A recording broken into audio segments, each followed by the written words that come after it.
Koo's Nest podcast. My name is Charlie Koo, your host, and today we have two visitors with us from Houston. Chang, shepherd from New Life Fellowship out in Houston, and also Luke Chang, one of the youth shepherds also there. And they're on a very special project commissioned by the church to go into various parts of the world and visiting churches that are operating in their ministry as house churches. First of all, welcome. Welcome to the podcast. My first podcast. This is very exciting. Is it really first? Yeah. Okay. Thank you for having us. Yes. We've been interviewing so many people. Now we're actually being interviewed. So this makes it very interesting. I thought that it would be a nice turn of the table. Yeah. So, I'm learning that your first destination was back in August, and the first country you went to was South Africa. South Africa, and you had like 2.5 weeks with the people there. Was it just one church or a few churches? Four different churches. 4 different churches. Yeah. Wow. Yeah. 4 different churches. If you could kind of, I know that you probably have a lot of things to share, but if you were to kind of summarize, condense, what are some major differences that you noticed about the house churches there? Briefly, we had a chance where you talked about their economic condition and those things. Would you like to share with our viewership? So in terms of the spirit of house church, I would say it's exactly the same. Yeah. And just servant leadership and generosity and love and having an environment to really express, what you believe and what you've learned through the scriptures. So that spirit is the same everywhere we've gone. But the level of, I don't even want to say sacrifice, I guess just the environment in terms of economy and resources. Of course, that's different from place to place. And I think it's just a little more challenging in South Africa with the current economic situation, with the unemployment being about 30% in the country. And then, of course, from what I understood from the pastors, about 60% in the communities in which they're serving. So those kinds of challenges, but even in those challenges, in spite of all those things, you see generosity illustrated when you have very little and you still share. You see, situations where you can come up with lots of reasons why you cannot serve or have house church. And to me, it was just almost difficult to envision, but once I saw it, it was very heartwarming and very humbling to see, in spite of all those challenges, in spite of not having a whole lot in terms of space or resources or just it's very similar things that we challenge, but just at a greater level. And you see God's love displayed in significant ways. And so for the viewers that don't know what a house church is, I want to ask Luke, who's a kind of newer, he's kind of more of a recent member of New Life Fellowship. How would you describe to someone that doesn't know what a house church is? I think house church is at its core pretty simple. It's a simple concept. Yeah. It's all about fellowship and family and growing together. But what it looks like is just a group of people who may not be you may not usually hang out with those types of people. It might be people who are different than you, but just coming together and serving one another.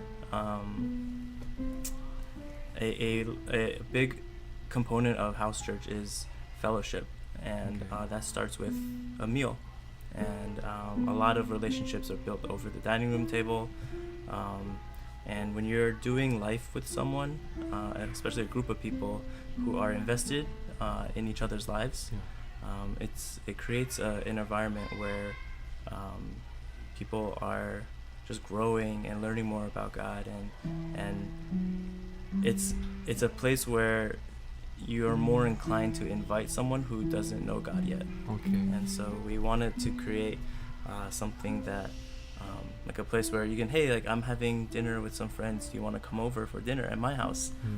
Versus, do you want to come to my church on Sunday service? That might be a bit more intimidating for people.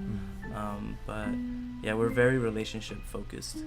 What have you noticed about California? I've heard reports that in Houston, this is actually what I've heard, that in Houston there are people that find church to be a big part of their life because there's really nothing else to do. I don't know if that's true or not, but so there's more. The church has more cohesion, more staying power, whereas in California people have a lot of other alternatives. That's why house churches are harder to put together. Do you think that's a legitimate objection towards the house church movement? So, Have you heard that, first of all? I have not, but that sounds like something that would be very plausible. Okay. Yeah, I've never okay. heard it, but it sounds like something that would be reasonably plausible. Okay.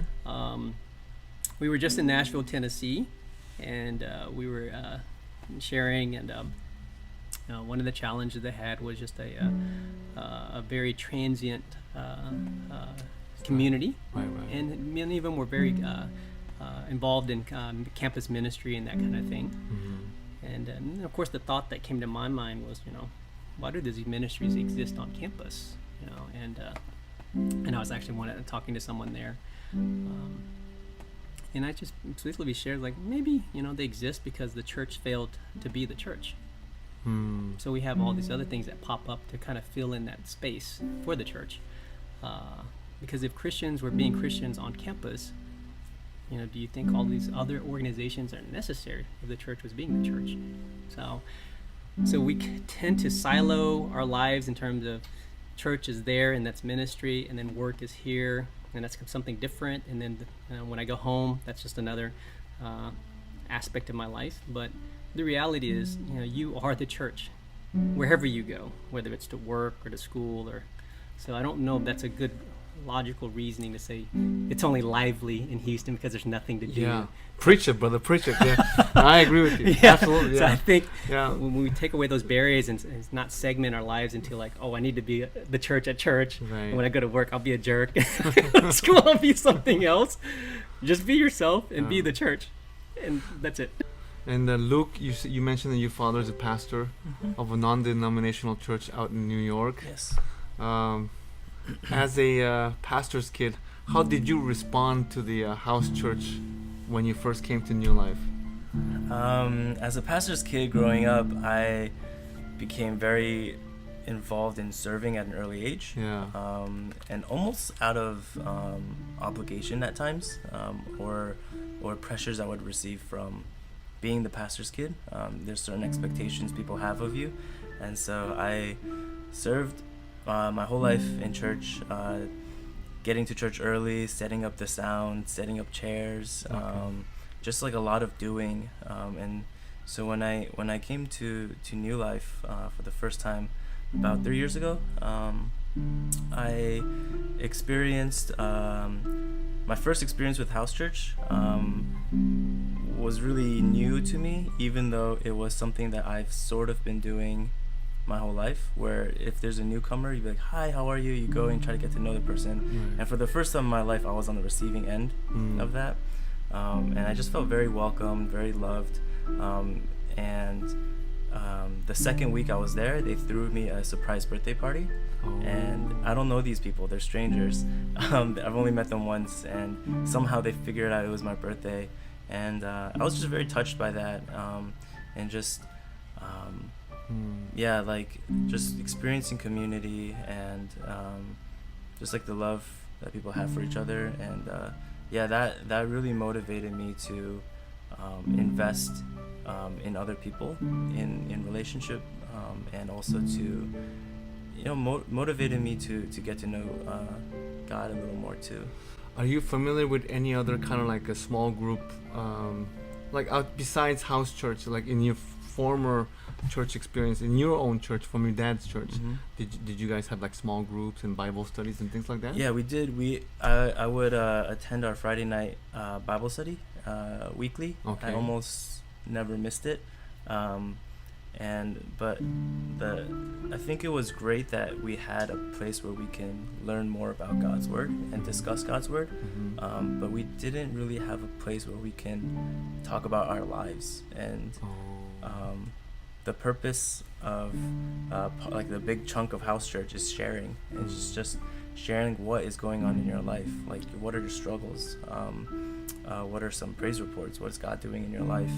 And I feel like we would, in my previous church, would sit and like go through chapters of the Bible, and we wouldn't really know what's going on in each other's lives.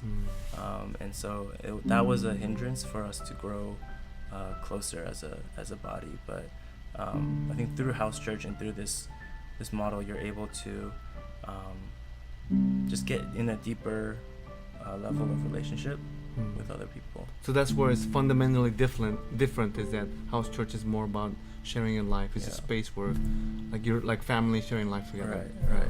Well, I think at the core, it is really about reaching out to people that are not comfortable to come to Sunday service. I mean, at the core, and call them VIPs. Call them VIPs. But at the core of it, most people are fairly comfortable, and if you have a relationship with them, they wouldn't mind coming to your home to have dinner, and if you invite them over, they feel very comfortable. Yeah. But I think the other aspect of it is like, it helps you put into practice what you think you believe. If you think you're loving, if you think you're patient, if you think you're kind, it actually isn't real until it's tested. And I think it's an environment where people rub you the wrong way. You may not be singing Kumbaya and getting along with each other. And it really tests like, wow, am I loving? Am I patient? Am I all these things that I read about in the scriptures? But if it's never tested, it may not be real. Do you find that that's the case for that's the case that applies to the shepherds in the leadership, or I mean only to them, or to the regular members of the flock as well? I think it applies to everyone. Oh, okay. Yeah, I think it applies to everyone. Okay. And I think even the unbeliever, to see love lived out. Because unbelievers behave the way they behave. And Right. they're very different from you. And Yeah. the first time, it may be the first time they're like, wow, I was this way, but I experienced, love that I've never experienced before. Even though I was doing this, and it could have been all kinds of sinful things per se, I was still accepted, and I was still loved and cared for, in spite of, the good person that I thought I was, and then I find out maybe I wasn't that good. So I just realized this journey, you're making a material, you're taking video footage of house churches gathering together in various parts of the world, and I noticed that you're going to be putting this material as like an instructable up online as a resource material for other churches that might be interested in joining the movement of the house church. Are there some specific things that you two are looking for in your travel as you're visiting these churches? Are there some specific footages that you're kind of wanting to, some things that you want to reinforce, some ideas that you want people to like not miss and really catch? Yeah, I think the key thing that I want to see and illustrate is that we're just ordinary people. How ordinary and we are. We often hear at New Life, those shepherds at New Life and those people on New Life are special. This is not doable, in terms of. But that was the essence of why we wanted to do this, to show that New Life people aren't special. We're just ordinary, everyday people, just like everyone else. But we do, serve a very extraordinary God, and that's the key takeaway that I want to illustrate is, we have footage of people washing dishes, giving car rides, everyday mundane tasks, nothing significant about it, but people are being saved, through those small acts of obedience. So, and that's what we want to show, and that's the key takeaway is like, it's just small acts of obedience, nothing grand, nothing big, but just ordinary people living out their life, and then God doing significant things with their small acts of obedience. So when you take away the footages from your journey, are you gonna have some footages also from New Life going on there, on the online material? So I'm trying to figure out why wouldn't New Life just film their shepherds and their house churches and then put it up there? Why are you going through the trouble of the extra mile, going to different places? That's a good question. So we're actually going to do that at New Life. Okay. So everything that we're going to do at New Life, we plan to do at all the churches we're visiting. The exact same thing, to show the consistency of like, wow, they are all ordinary everywhere that we go. They do the same thing. And wow, they do have a extraordinary God where God can use literally anyone. So. Okay. Yeah. So obviously there are some things that you're looking for. Then you're looking for something that's consistent. You touched on some things, Yeah. ordinary, mundane serving. Yeah. It could be just doing dishes. Yeah. I noticed that you mentioned every man Yeah. in all the churches, like in South Africa, which is actually countercultural because in their culture, men doing the dishes is like a kind of an unthinkable thing. Yeah. Like, are there things like that that you notice because it's house church, because of the consideration that's going on into like really intentionally loving and practicing the love that Jesus calls us to live out? What are some things that you've noticed, Luke, in your journey so far? So one of my big takeaways is just how alike we all are. Yeah. Like you have this idea of the world as such a vast place with so many different kinds of people. Yeah. And it's true, like we are all, uniquely made, but when we look at the people serving and loving one another and facing the same problems we face, it kind of makes you really feel like you're part of this like larger body of Christ where we're kind of all in this together. And so it was really evident in our travels in South Africa where some of the shepherds were sharing about their struggles, and we kind of, I was like, I wonder what the shepherds in South Africa struggle with. And so one of the first things they said was, oh, I have a inconsistent member, or someone who is the same problem that we all kind of go through. And so yeah, my big takeaway is like we're all human, and we all go through the same things. Yeah. That's cool. I think the other one I can add to it is like it has to be modeled from the leadership. So the consistent thread that I've seen in terms of just the pastors, they were all just really significant in terms of serving members and modeling what it looks like to serve, and of course that trickles down to the shepherds too. So I mean, one of the pastors, actually all of the pastors that we've been with, I mean, they would carry our luggage and wash our laundry and make our beds and those kinds of things, and then I see that in their shepherds. So these things that are seemingly, we would say from a worldview, like, wow, that's below them or something like that, or beneath them. But when we see that model, we see communities come to life. So now you've been journeying together since August. So are there any particularities about each other that you've learned on your journey? Like, how long have you known each other prior to this trip? Did you know each other pretty well, or about a year? Yeah? I mean, I've known Luke for about 2 years now. I'd say in terms of well or better than we did previously. Have you learned some interesting things about each other during the trip?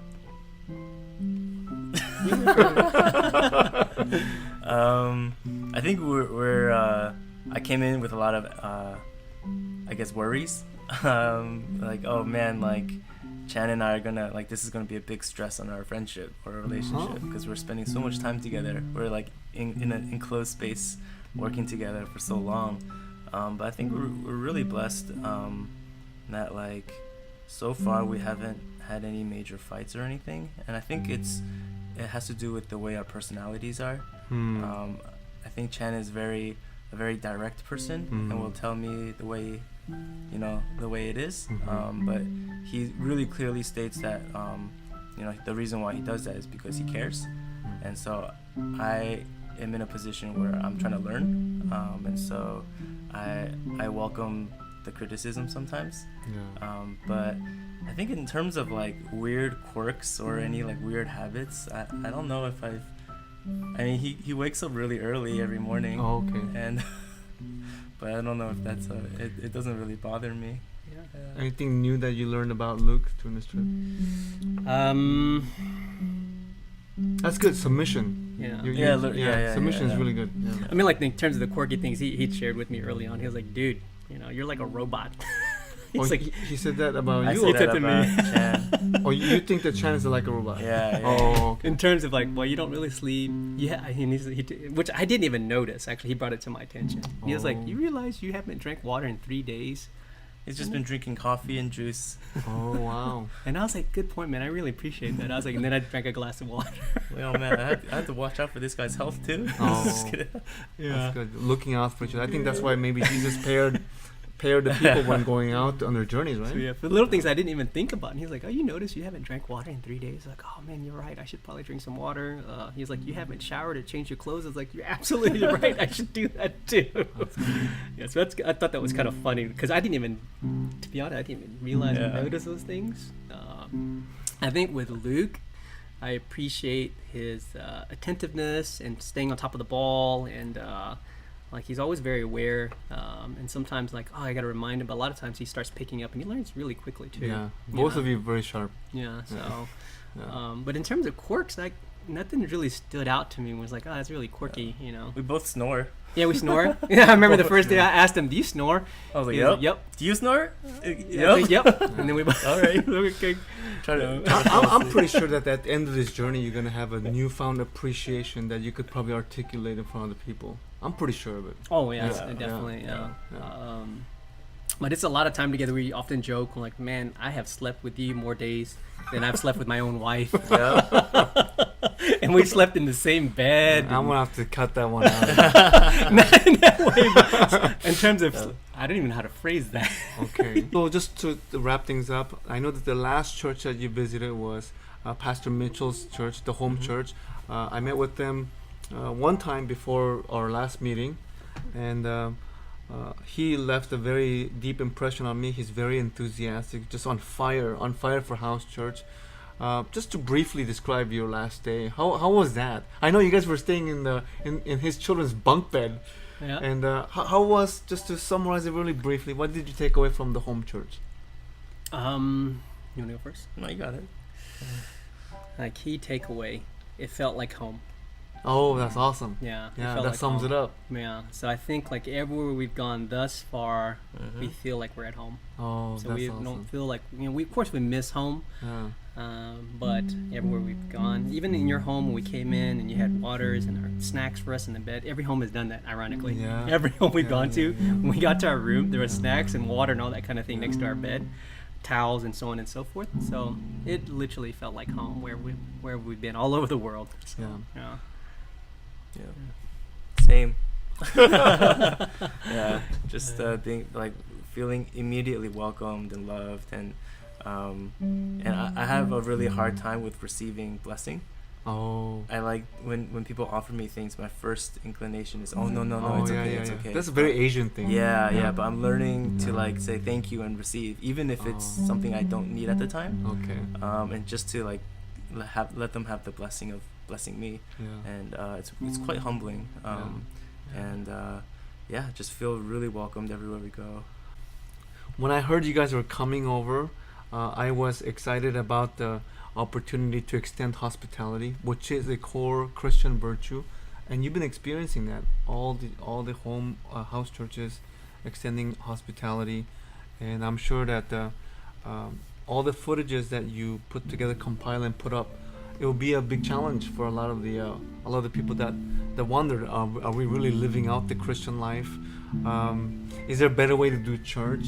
And I'm sure you want to challenge churches to go on along that line. You want to promote the house church movement and how New Life has been very successful and thriving. So blessings to you. Thank you for visiting us. I know that you'll be with us until Sunday, and so I hope that you get some really good footage and good interview with myself and my wife and the shepherds. And so blessings on your journey. Yeah. Thank you so much for Thank having you. us. Thank you. Yeah.